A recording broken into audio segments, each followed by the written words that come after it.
Hi, this is Brandon Moon with Leland Fly Fishing. I just want to welcome you to Fly Tying Night tonight. We'll get started real quick, but first we're going to introduce to you the Pocket Predator Jig Sculpin, and we're also going to introduce to you the new Moonlit Fly Fishing Pine Squirrel and Mink strips using the Pine Squirrel today in this pattern. So go ahead and check this pattern out. So the hook we're going to put in the vise today is the Moonlit Premium Barbless ML501. We're using a size 10. We'll tie this in a size 10, 12, and even down to a 14 for some of our smaller streams. The thread we're using is Semperfli's Classic Wax 6/0 in rust.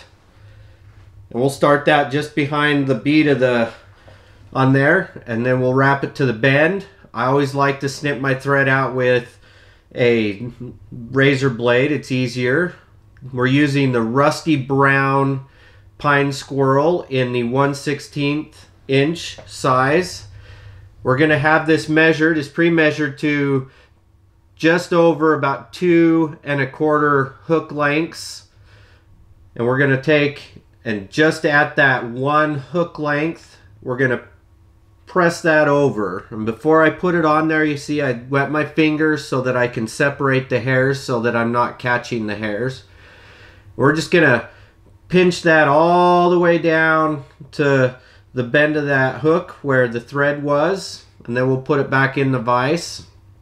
It's a pretty easy pattern to tie.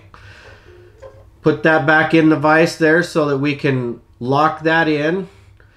We'll level out our hook first though, that's always important. Slide that bead out of the way. I'll hold that. You can see that I'm not going to trap any of the pine squirrel fibers. The trickiest part is just getting around that hook bend there. And I'm just going to lock that hide in place right there with a good couple wraps over the top to secure that down.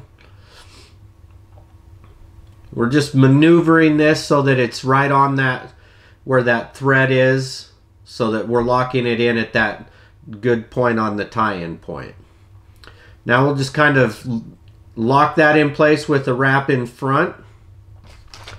The material we're using for the body on this fly is Semperfli's Holographic Chenille copper in a 4mm size. This is a real small size for this smaller pattern.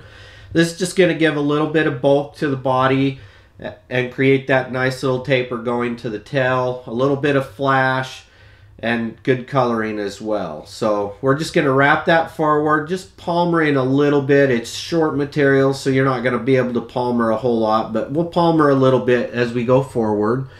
And we'll wrap it all the way up to the front of the hook with good couple wraps.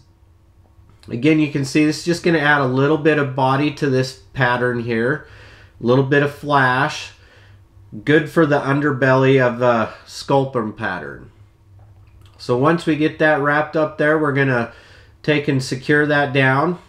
You can see I didn't quite secure my hook as well as I should have. We'll tighten that up here in just a second. First, we're going to trim that out.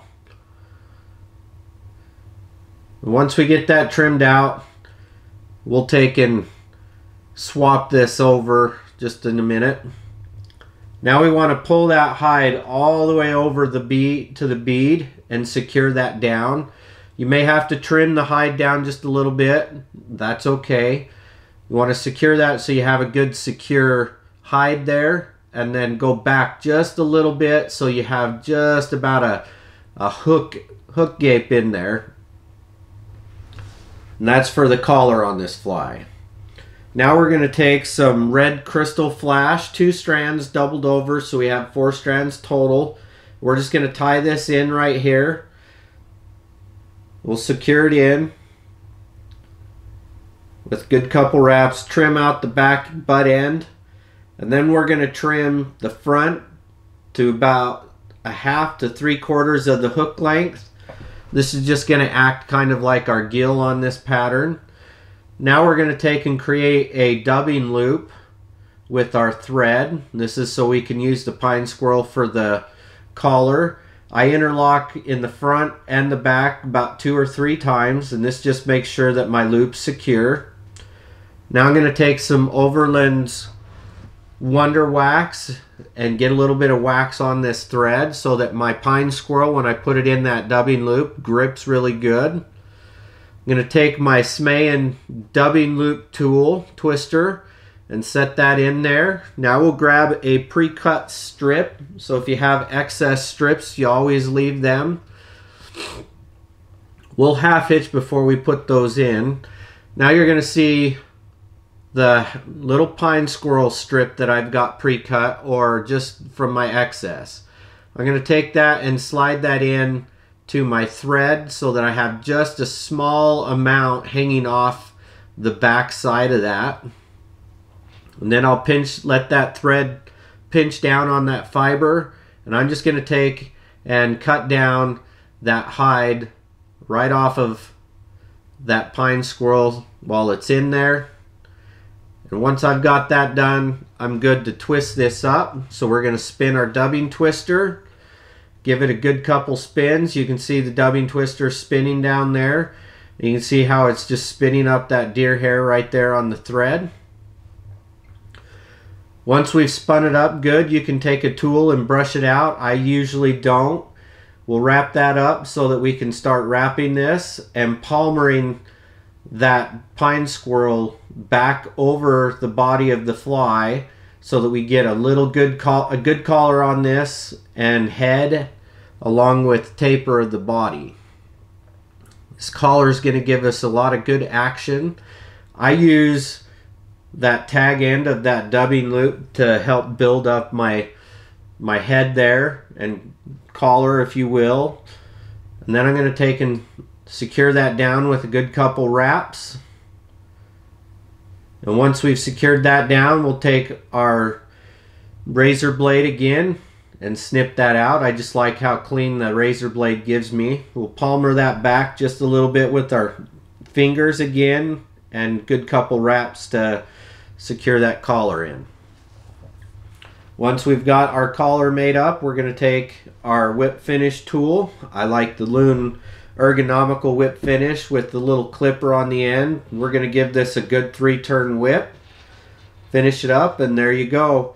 Presto bango, this pattern's done and ready to go.